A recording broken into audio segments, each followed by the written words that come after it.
August 21st, 1942. Alligator Creek, Guadalcanal, Solomon Islands. The darkness hung thick over the sandbar, broken only by occasional flashes of distant artillery. Private First Class Jack Rivers pressed his face against the warm steel of his .30 caliber Browning machine gun, listening to the sounds emerging from the jungle across the creek. Beside him, Private Al Schmid adjusted the belt feed mechanism, his hands moving with practiced precision developed through countless training drills stateside. They had been on this godforsaken island for exactly 2 weeks. In the coconut grove behind their position, the rest of the 2nd Battalion, 1st Marines, waited in foxholes dug into coral sand that cut hands and never seemed to provide adequate protection. Rivers checked his watch. 2:30 in the morning, 4 more hours until dawn. Then he heard it. Not the sound of the jungle. Something else. Movement. Splashing. Voices speaking Japanese. Growing louder, more confident. Closer. What happened in the next 17 hours would shatter Japanese confidence in their tactical superiority and validate a technological gamble the United States Army had made 6 years earlier. The Japanese Imperial Army's 28th Infantry Regiment, veterans of victories across China and the Pacific, was about to encounter something they had not anticipated. Not American courage, though they would find that in abundance.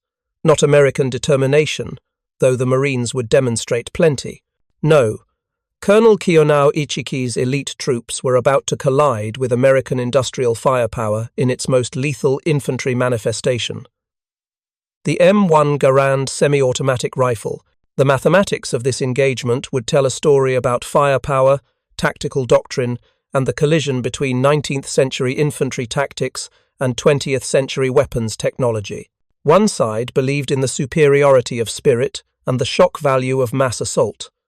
The other possessed a technological advantage so decisive that it would transform Pacific war tactics for every battle that followed.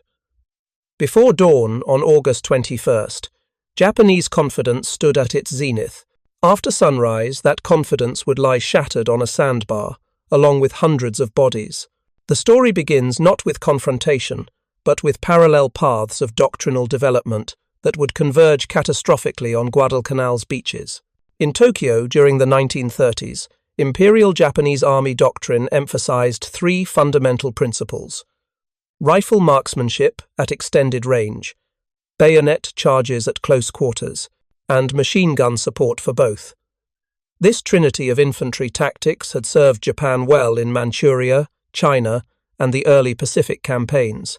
Japanese military thinkers, steeped in centuries of martial tradition, believed that superior fighting spirit, or seishin, could overcome material disadvantages. The Imperial Army's standard infantry rifle, the Type 38 Arisaka, reflected this philosophy perfectly. Adopted in 1905 and named for the 38th year of Emperor Meiji's reign, this bolt-action rifle fired a 6.5mm round.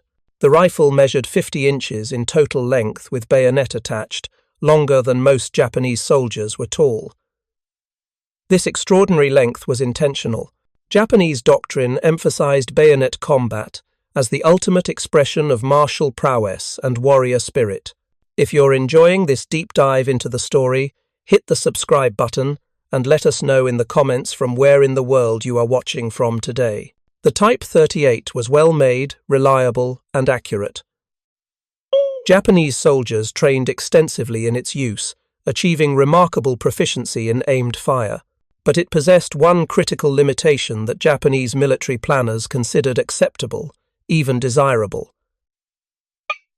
It was a bolt-action rifle. After each shot, the soldier had to work the bolt mechanism, lift, pull back, push forward, lock down, chamber the next round. This cycle took approximately 2 seconds for a trained soldier under ideal conditions. In combat, under stress, wet with rain or blood, that time stretched longer. A skilled Japanese rifleman could fire perhaps 15 to 20 aimed shots per minute. Japanese military doctrine accepted this limitation because it emphasized fire discipline and ammunition conservation. Soldiers were trained to make every shot count, to aim carefully, to demonstrate the superior marksmanship that marked the imperial warrior. This philosophy had worked adequately when fighting Chinese forces armed with similar bolt-action rifles, or British and Dutch colonial troops in Malaya and the East Indies.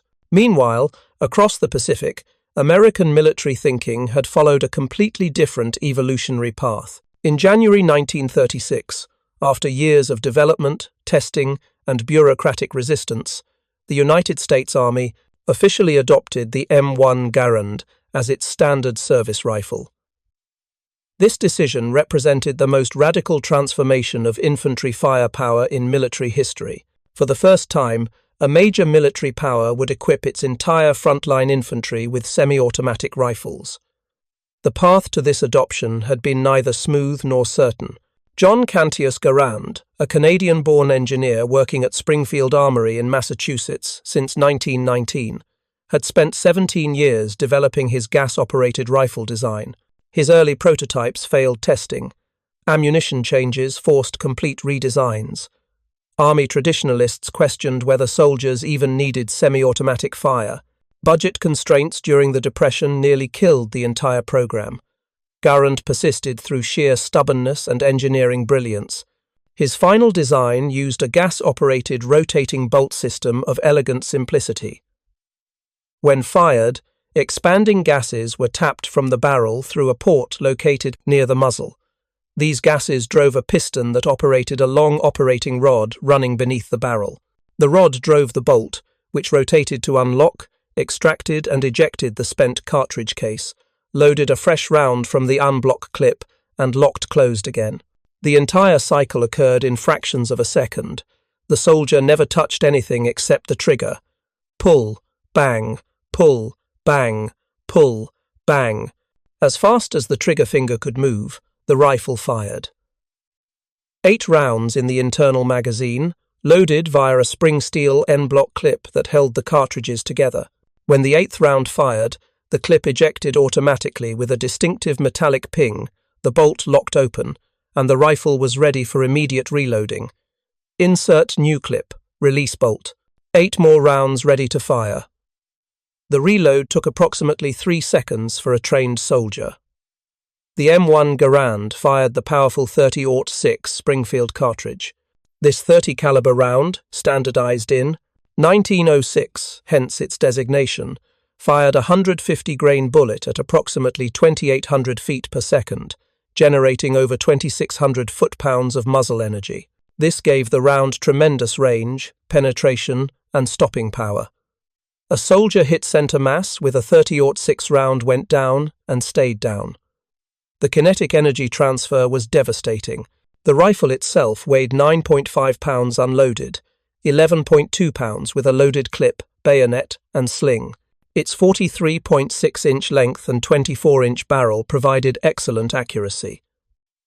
The adjustable rear aperture sight allowed precise fire at varying ranges.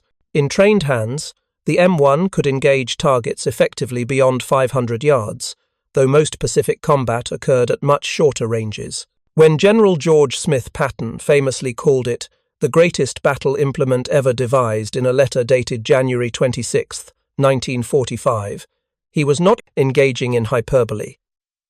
He was describing the weapon that had given American infantry decisive firepower superiority across every theatre of war. But in August 1942, this superiority remained largely theoretical. The M1 Garand was still being introduced to frontline units. Many Marines landing on Guadalcanal on August 7th still carried M1903 Springfield bolt-action rifles.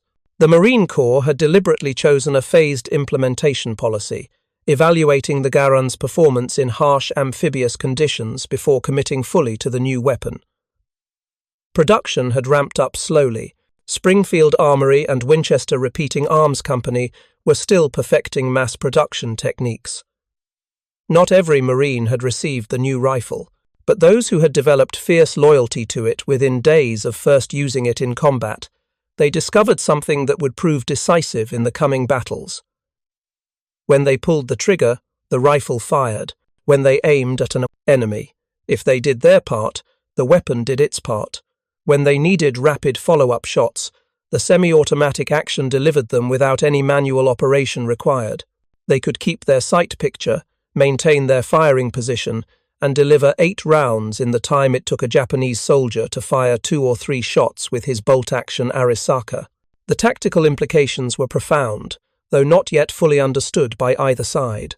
An 8-man Marine rifle squad armed with M1 Garands could put out more firepower than a full Japanese platoon armed with bolt-action rifles. This firepower advantage would multiply dramatically when American forces also employed Browning automatic rifles, Thompson submachine guns, and Browning machine guns as supporting weapons. But the Japanese did not know this yet.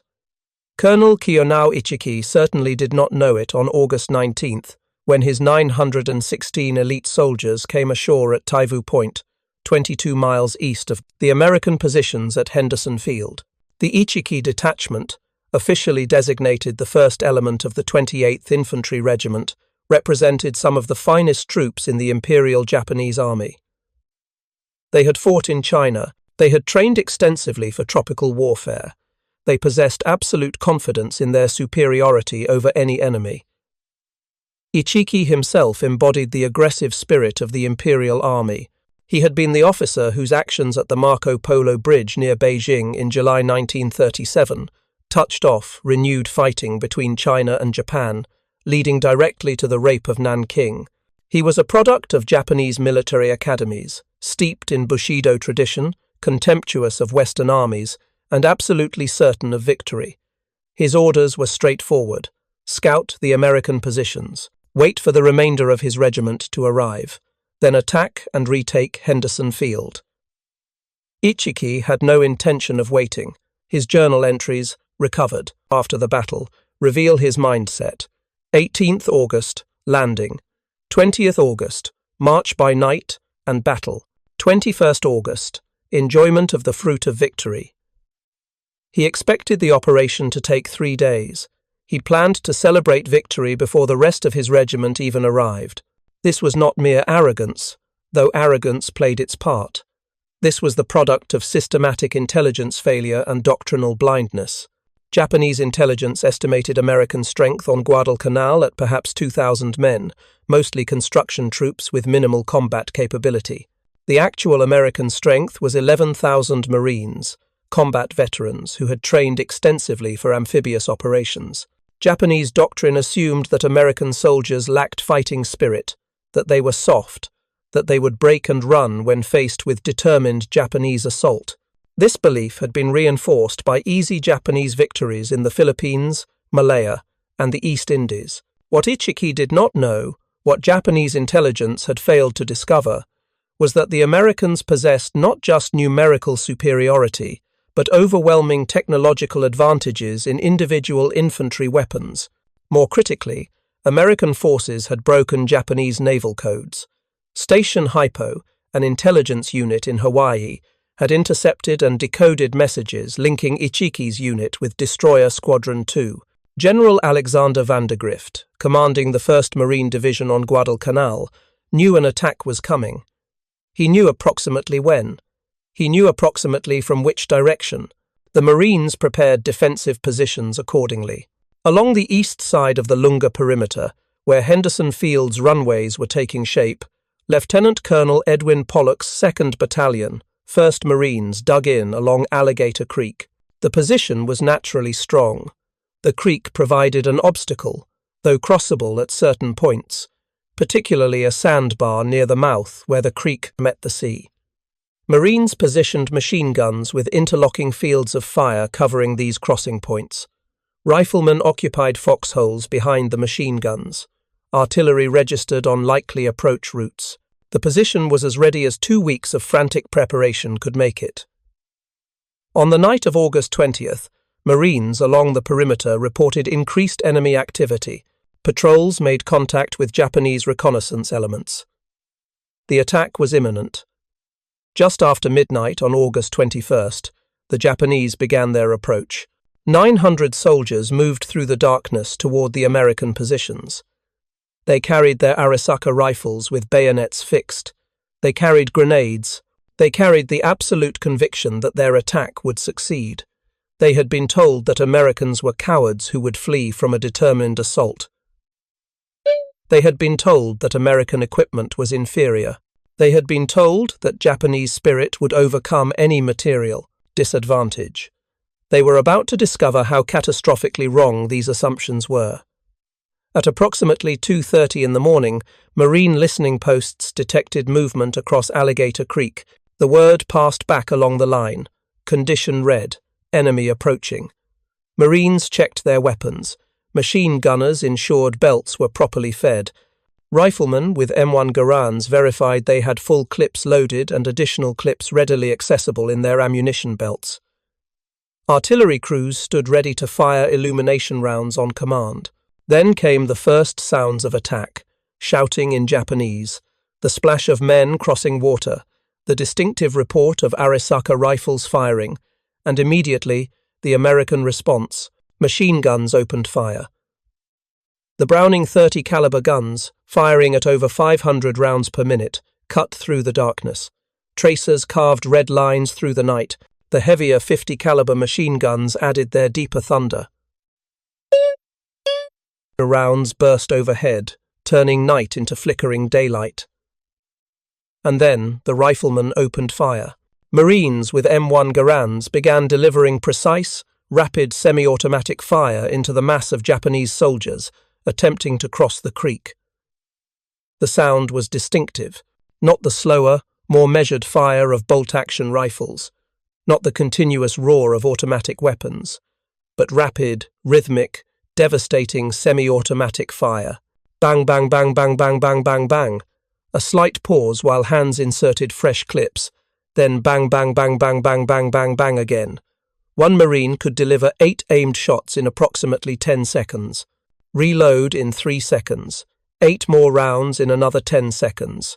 A single 8-man rifle squad could maintain almost continuous fire, with individual Marines reloading in rotation so that at any given moment, multiple rifles were firing. The Japanese soldiers crossing the sandbar encountered a wall of fire unlike anything they had experienced. Chinese armies with bolt-action rifles and limited ammunition could be overrun through sheer determination and accepting casualties. British and Dutch colonial forces, under-equipped and under-trained, had broken under the weight of Japanese attacks. But these Americans did not break, and their firepower did not slacken. Private Al Schmid, behind his machine gun, thought the figures on the sandbar looked like a bunch of cows coming down to drink. His gunner, Private Jack Rivers, tilted their .30 caliber water-cooled Browning down and left, raking targets at 125 rounds per minute. 30 yards to the right, Private First Class James Bull Warren provided crossfire with another .30 caliber. Behind them, Private First Class Elmer Slim, Fairchild's .50 caliber machine gun, added its devastating fire. And between and around these machine guns, Marines with M1 Garands delivered rapid, aimed fire that cut down Japanese soldiers as they attempted to cross. The first Japanese assault wave died on the sandbar. Bodies piled up in the shallow water. The creek ran red even in the darkness. Some Japanese soldiers reached the far bank and attempted to establish positions, but Marine riflemen engaged them immediately. In the close-range fighting, the M1's semi-automatic capability proved decisive.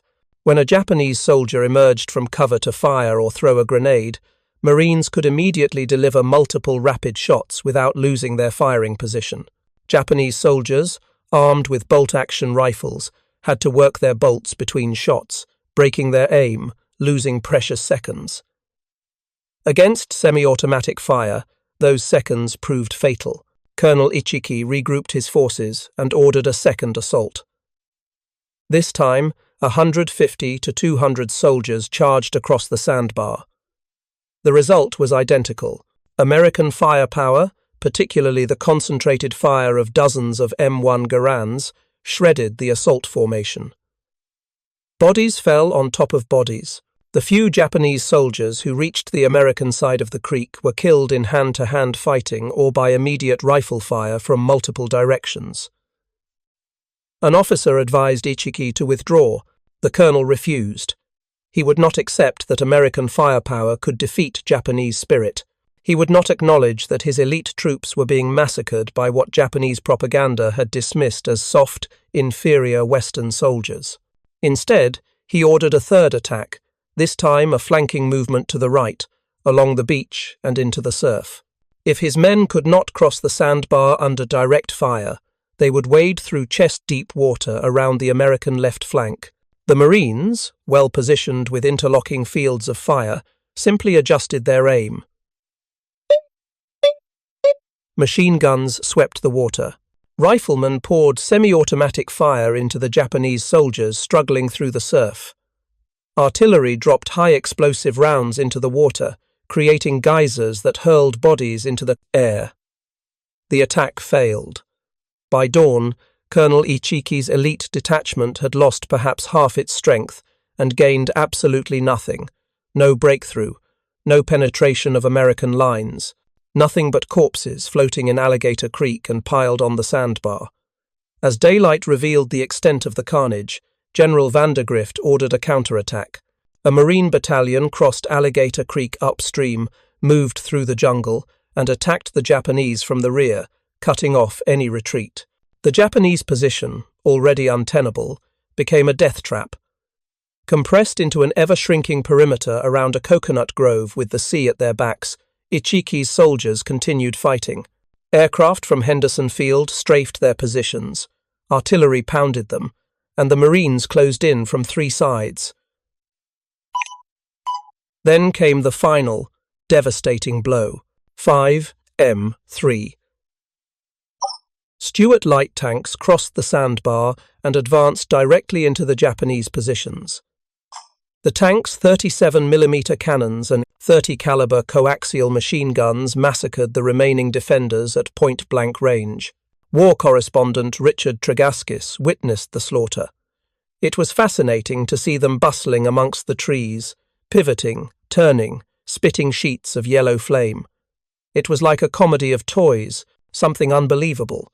To see them knocking over palm trees, which fell slowly, flushing the running figures of men from underneath their treads, following and firing at the fugitives. By early afternoon on August 21st, the Battle of the Tenaru, as it would be called, was effectively over.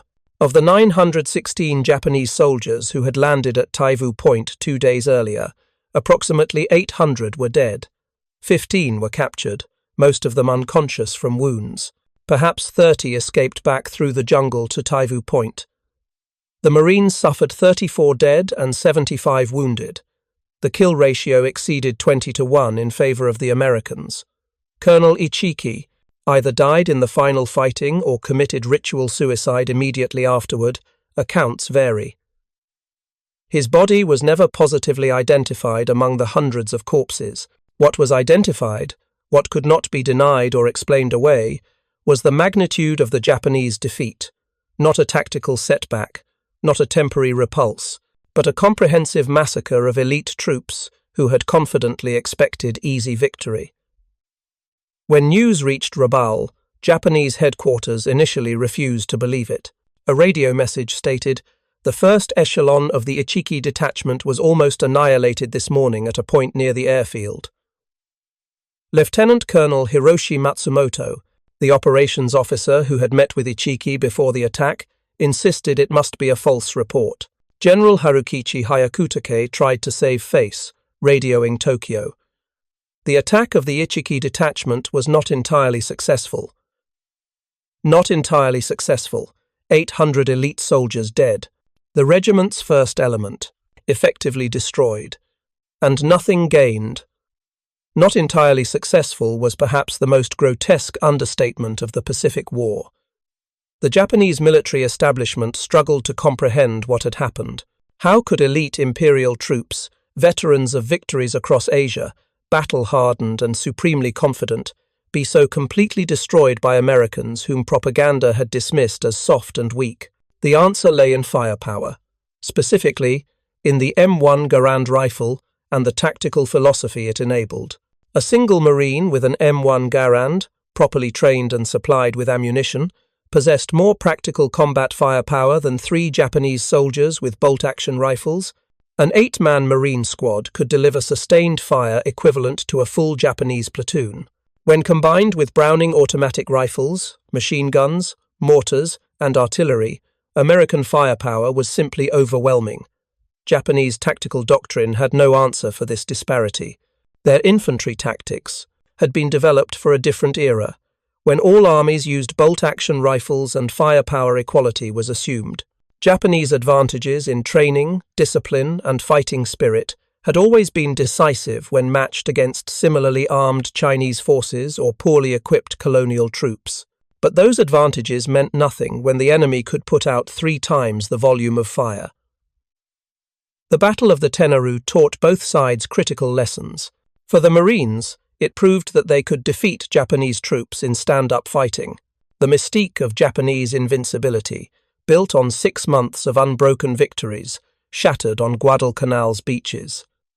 "They ain't supermen," a Marine corporal explained afterward. "They're just tricky bastards." For the Japanese, the lesson should have been even clearer.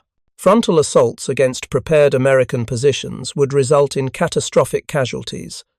American firepower superiority, particularly the semi-automatic rifles carried by every infantryman, negated Japanese advantages in close combat. But institutional inertia and cultural factors prevented the Japanese from fully learning this lesson. Senior officers attributed the defeat to Ichiki's recklessness and tactical errors rather than fundamental problems with Japanese doctrine.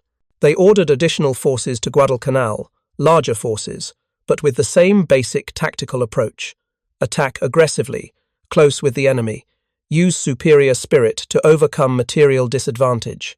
This formula would fail again and again across the Pacific. What the Japanese did not fully grasp, what their military culture made difficult to acknowledge, was that the nature of infantry combat had fundamentally changed. The M1 Garand represented not merely an incremental improvement in firepower, but a revolutionary transformation in what an individual infantryman could accomplish. A soldier with a semi-automatic rifle firing full-power cartridges could dominate tactical engagements in ways impossible with bolt-action weapons. Consider the mathematics more carefully. A Japanese soldier with a Type 38 Arisaka could fire perhaps 15 aimed shots per minute under good conditions. He carried 60 rounds in ammunition pouches. At maximum practical rate of fire, he would expend his ammunition in 4 minutes. A Marine with an M1 Garand could fire 40 to 50 aimed shots per minute. He typically carried 80 rounds in 10 8-round clips. At maximum practical rate of fire, he would expend his ammunition in under 2 minutes. But this comparison understates the American advantage because it ignores critical factors. The Marine maintained his sight picture between shots. He never broke his firing position. He could engage targets as soon as he acquired them without the delay of working a bolt mechanism. Perhaps most importantly, he could reload in approximately 3 seconds by inserting a fresh en-bloc clip versus the 15 to 20 seconds required to reload a bolt-action rifle with stripper clips. The psychological effect multiplied the technical advantage. Japanese soldiers found themselves under continuous fire from enemies who seemed to never need to reload, who could deliver devastating volumes of accurate fire, who could not be rushed successfully because they could immediately respond with multiple rapid shots. The doctrine of Seishin, of superior fighting spirit overcoming material disadvantage, offered no counter to this firepower disparity. How does fighting spirit stop a .30 caliber bullet traveling at 2,800 feet per second? How does determination overcome the simple mathematical fact that the enemy can fire 3 times as many shots in a given period? Japanese soldiers were not cowards. They were not poorly trained. They were not lacking in courage or dedication. They were simply outgunned by a weapon that represented the future of infantry warfare, while they carried rifles from the past. If you find this story engaging, please take a moment to subscribe and enable notifications. It helps us continue producing in-depth content like this. In the weeks following the Battle of the Tenaru, both sides began adjusting their tactics based on hard lessons learned. American commanders recognized that their firepower advantage was decisive and began developing tactics to maximize it. Japanese commanders, after initial denial, began to understand that they faced a significant problem. But cultural and institutional factors limited their ability to respond effectively. The story of how this firepower revolution transformed Pacific War combat and how both sides adapted or failed to adapt would play out across dozens of island battlefields over the next 3 years. The adaptation occurred asymmetrically. American forces, confident in their weapons and increasingly skilled in their use, became more aggressive. Japanese forces, unable to match American firepower directly, increasingly turned to defensive tactics, night attacks, and infiltration methods designed to minimize exposure to devastating American rifle fire. The next major Japanese offensive on Guadalcanal came 3 weeks after the Tenaru disaster.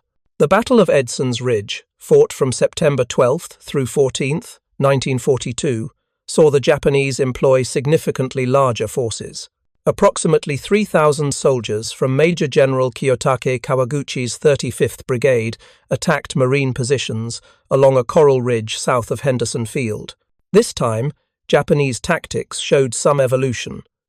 Instead of a straightforward frontal assault, Kawaguchi attempted infiltration through dense jungle, night attacks to negate American firepower advantages, and multiple simultaneous assaults to overwhelm defensive positions.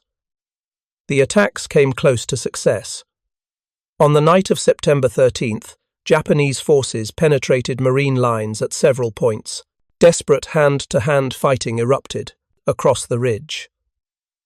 But even in these close-quarters engagements, the M1 Garand proved its worth. Marines could fire rapidly without working bolt mechanisms. They could engage multiple targets in quick succession. When Japanese soldiers emerged from the darkness, Marines with semi-automatic rifles could immediately deliver multiple shots. The sustained firefight lasted through the night. Japanese forces attacked repeatedly, accepting horrific casualties in their attempts to break through. Marine positions held, largely because individual riflemen with M1 Garands could maintain rates of fire that stopped assault after assault. When dawn broke on September 14th, the ridge was carpeted with Japanese dead. Kawaguchi's brigade had suffered approximately 800 killed and over 1,000 wounded. The Marines lost approximately 100 killed and 200 wounded. Again, the kill ratio favored American forces by a substantial margin. Again, Japanese tactical doctrine had proven inadequate against American firepower. Colonel Merritt Edson, who commanded the Marine Defenders and would later receive the Medal of Honor for his actions, specifically credited the M1 Garand in his after-action reports. He noted that the rifle's rapid semi-automatic fire had been decisive in breaking up Japanese assault formations before they could close to effective bayonet range. Individual Marines, properly armed and trained, had held positions that would have been overrun if they had been armed with bolt-action rifles. The pattern repeated across subsequent Guadalcanal battles. In October, during the Battle of Henderson Field, Japanese forces launched their largest offensive yet. Over 20,000 troops, supported by artillery and tanks, attacked the Marine perimeter from multiple directions.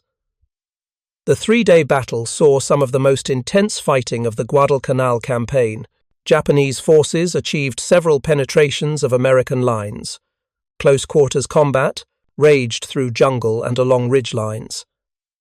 Yet even with numerical superiority and better tactical planning, Japanese forces could not overcome American firepower advantages.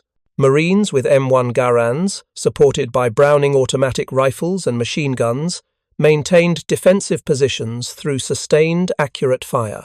When Japanese forces attempted banzai charges, thinking to overwhelm defenders through sheer numbers and fighting spirit, they encountered walls of semi-automatic fire that cut them down before they could close. Sergeant John Basilone, manning a heavy machine gun position during this battle, would receive the Medal of Honor for his actions. But Basilone himself later credited the Marines around him armed with M1 Garands for protecting his position.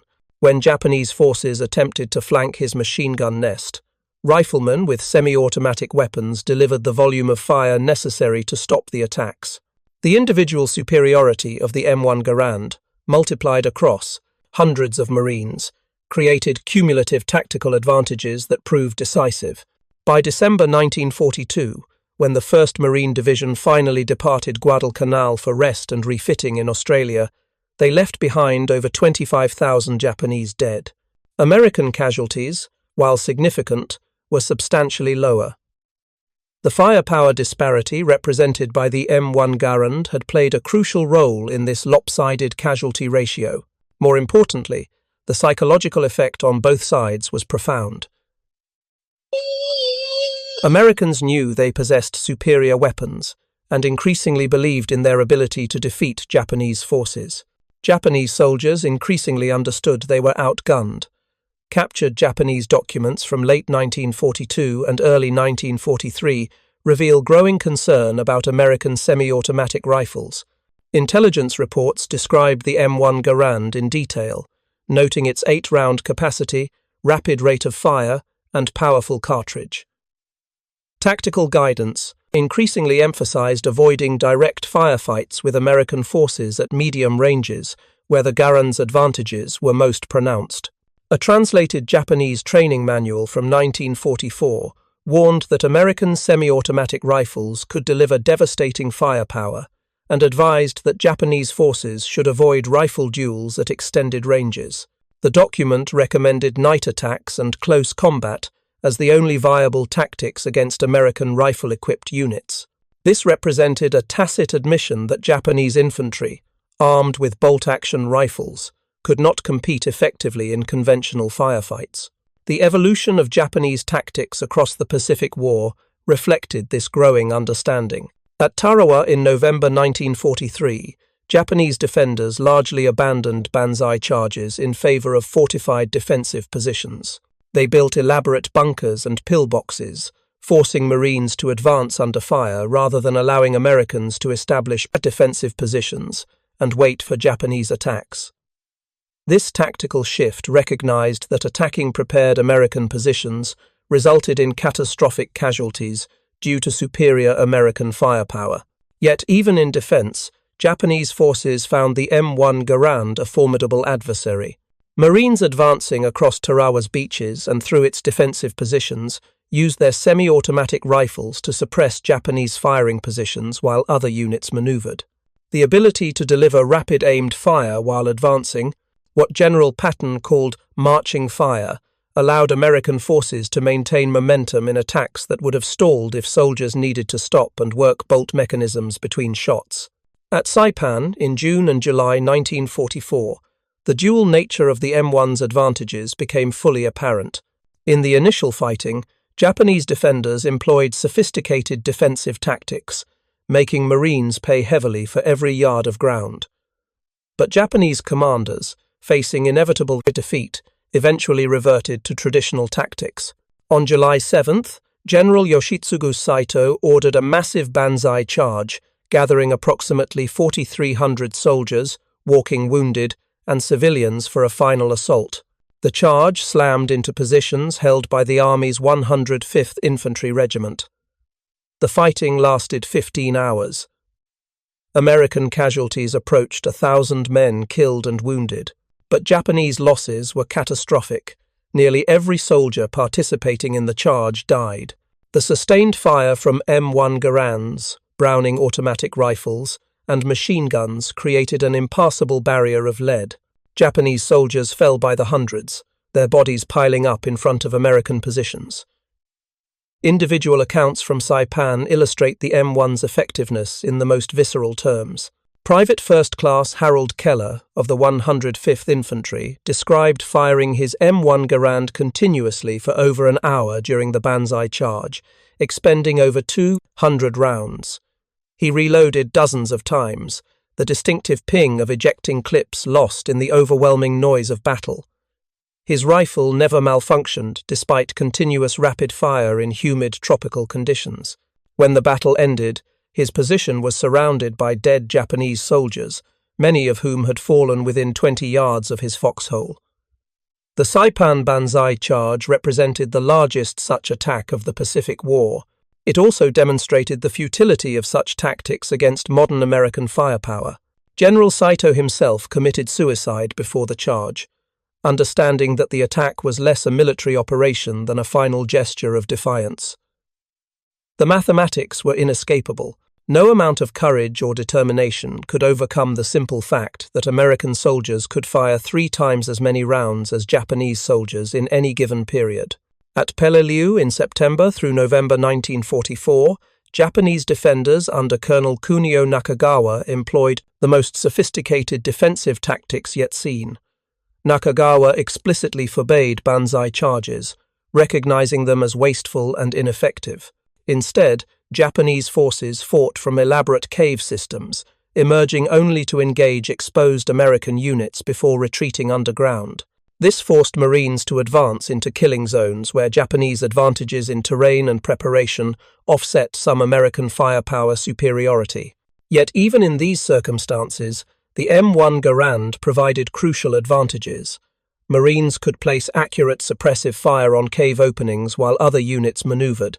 The 30-06 rounds penetration could defeat improvised fortifications and armor that lighter cartridges could not. When Japanese defenders emerged to counterattack, Marines could immediately respond with rapid semi-automatic fire without losing precious seconds working bolt mechanisms. Private First Class Richard Krause posthumously received the Medal of Honor for actions on Peleliu that exemplified individual firepower enabled by the M1 Garand.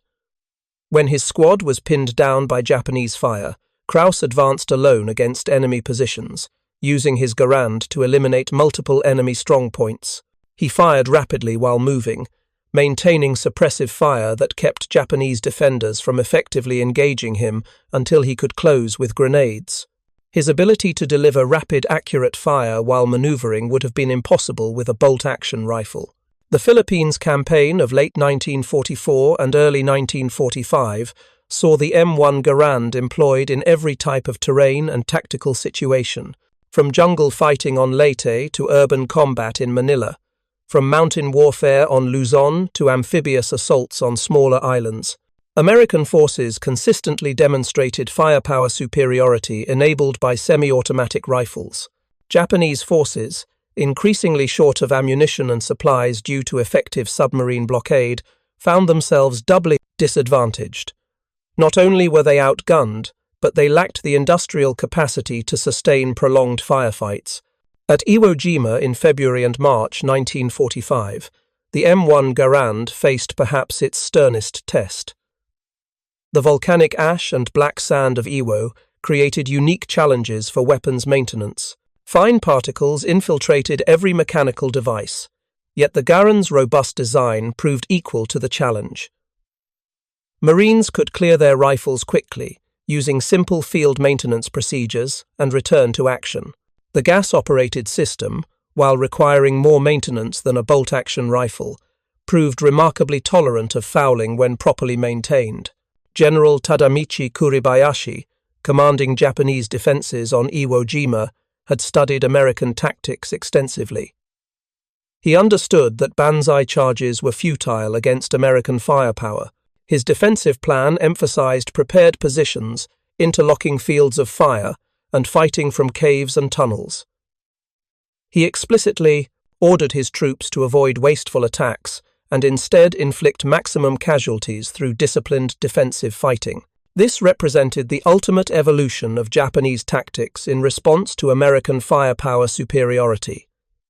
Yet even Kuribayashi's sophisticated defense could not offset the advantages American forces possessed.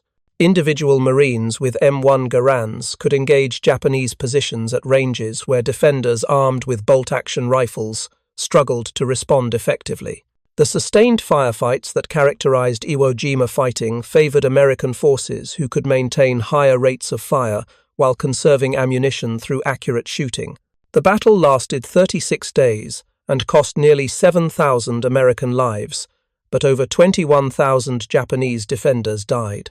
The casualty ratio, while not as lopsided as earlier battles, still favored American forces substantially.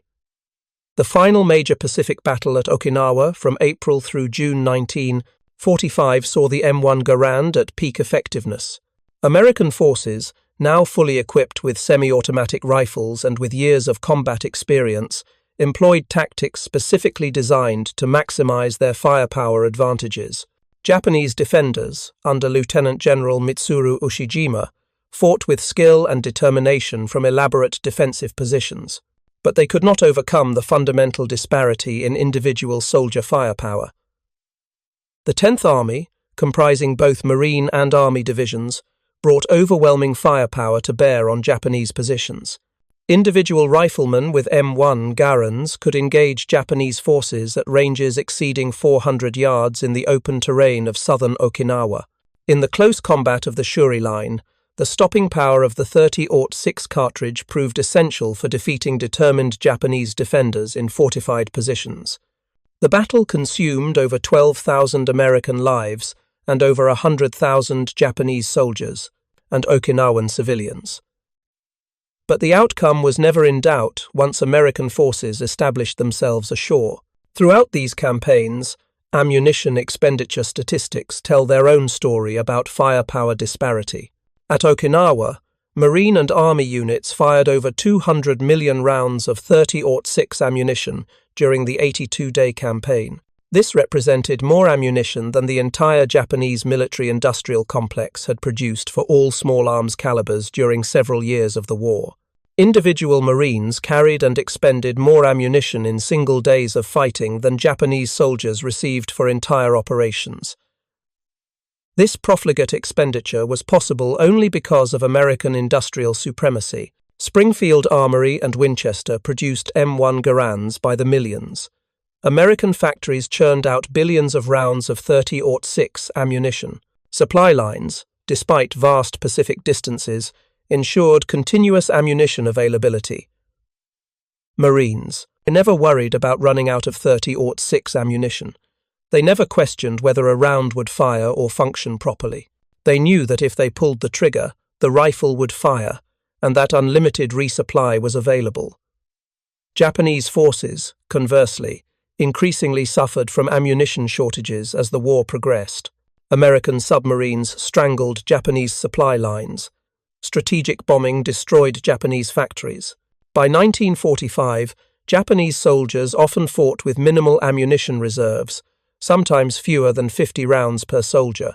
Even if they had possessed semi-automatic rifles, they lacked the ammunition to sustain the higher rates of fire such weapons enabled. American industrial capacity had created not just a technological advantage but a logistical one that proved equally decisive. The human cost of Japan's doctrinal and technological disadvantage was staggering. Conservative estimates suggest that the firepower disadvantage cost Japanese forces at least 150,000 additional casualties in ground combat. These were soldiers who might have survived with weapons equal to those carried by American forces. The disparity was not merely technical but reflected fundamental differences in industrial philosophy and national capacity. American mass production, exemplified by the M1 Garand program, prioritized standardization, interchangeability, and rigorous quality control at massive scale. Every M1 Garand was completely interchangeable with every other Garand. Every part met strict specifications. Every weapon underwent testing. Defects were identified and corrected. The system emphasized consistent, reliable output measured in millions of units. Japanese production, more artisanal in tradition and increasingly disrupted by war, could not match either the quantity or consistency of American output. When the war ended in August 1945 with Japanese surrender, American occupation forces discovered remaining Japanese arsenals filled with bolt-action Arisaka rifles, largely unchanged from designs dating to the early 20th century. Small numbers of experimental semi-automatic rifles existed, including a few hundred copies of the M1 Garand that Japanese arsenals had attempted to reverse engineer. But these had never reached frontline troops in significant numbers and were plagued by reliability problems. The Japanese self-defense forces, established in 1954 after occupation ended, notably chose not to retain any Japanese World War II small arms, except for ceremonial purposes. Instead, they initially adopted American M1 Garands, provided through military assistance programs. This represented an implicit acknowledgement by former Japanese military officers that the Garand had proven superior in every respect that mattered. They had learned through bitter experience what worked in modern warfare. The M1 Garand's legacy extended far beyond World War II. The rifle continued in American military service through the Korean War from 1950 through 53, where it again proved superior to bolt-action rifles and even to many submachine guns in varied combat conditions. At the Chosin Reservoir in November and December 1950, Marines armed with M1 Garands fought in temperatures reaching -35 degrees Fahrenheit. The rifles continued functioning when other weapons failed, their robust design and simple gas system proving equal to extreme cold. The rifle directly influenced development of the M14, essentially an M1 Garand modified to use a 20-round detachable box magazine and capable of selective fire. The M14 entered service in 1959 and saw extensive use in Vietnam. Even after replacement by the M16, M14s remained in service as designated marksman rifles, a role they continue to fill in modified form today. The core design principles of the Garand, prioritizing reliability, power, and effectiveness over other considerations, influenced American military small arms development for decades. Modern military historians and firearms experts examining the Pacific War consistently conclude that the M1 Garand provided American forces with a decisive tactical advantage. Combined with superior supporting arms, overwhelming industrial capacity, and increasingly skilled troops, the Garand helped ensure American victory in every major campaign. The rifle was not solely responsible for victory, obviously. Tactics, training, leadership, logistics, naval power, and air superiority all contributed crucially, but the individual superiority of American infantry firepower, exemplified by the M1 Garand, formed the foundation upon which other advantages built. The final accounting came not in statistics, but in the lived experience of soldiers who carried the rifle in combat. Veterans of Pacific fighting consistently praised the M1 Garand as the finest infantry rifle of its era. In hundreds of oral histories, memoirs, and interviews conducted over subsequent decades, former Marines and soldiers expressed unwavering confidence in the weapon that had kept them alive through desperate battles across a dozen islands. They remembered that it had always fired when they pulled the trigger. They remembered that it had given them firepower superiority over determined enemies. They remembered that it had allowed them to survive and ultimately prevail. The story that began on a dark sandbar at Alligator Creek in August 1942 ultimately encompassed the entire transformation of infantry warfare in the 20th century. Japanese forces, carrying weapons and tactics from an earlier era, had encountered American forces armed with the future. The M1 Garand represented not merely an incremental improvement, but a revolutionary leap in what individual soldiers could accomplish. That revolution, measured in rates of fire and ammunition capacity, translated directly into battlefield dominance. Colonel Ichiki's confident prediction of victory celebration within 3 days had proven tragically wrong. His elite troops had been massacred, his tactical doctrine had failed catastrophically, and the lesson would be repeated across dozens of Pacific battlefields, as Japanese forces repeatedly discovered that courage and determination could not overcome overwhelming firepower disadvantage. The distinctive ping of an ejecting M1 Garand clip, far from signaling vulnerability, had become the sound of American victory, repeated 8 rounds at a time, across 3 years of Pacific War. Thank you for watching.